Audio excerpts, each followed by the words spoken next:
A lot of Muslims ask me about the concept of karma. Do Muslims believe in karma? What's the deal with it? Well, first of all, let's know what karma is. Karma is basically the sum of actions that a person has done in some other former life, and then the result of who they are right now and where they ended up was because of their actions and sayings and things that they've done.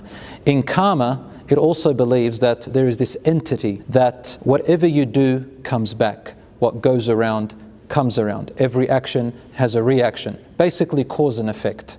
What does Islam say about that? Well, firstly, Muslims actually don't believe in karma, and I'll tell you why. The concept of karma is that you had a former life and you are the result of that former life now.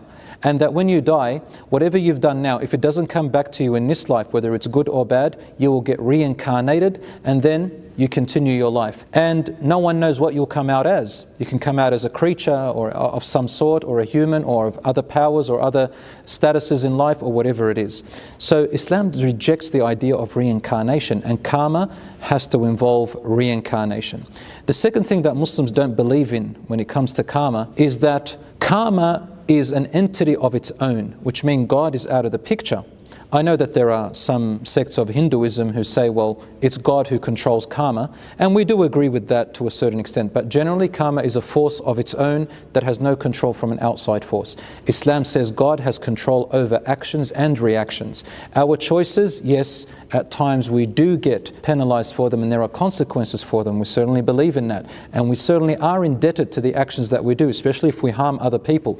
This is a concept that we do believe in Islam, مثل ما تدين تدان, the way you treat others is the way you're going to get treated. However, you can repent to God and you can ask God for forgiveness and fix whatever you've done wrong, and that God can forgive you and you will not have to face the consequences. You may not.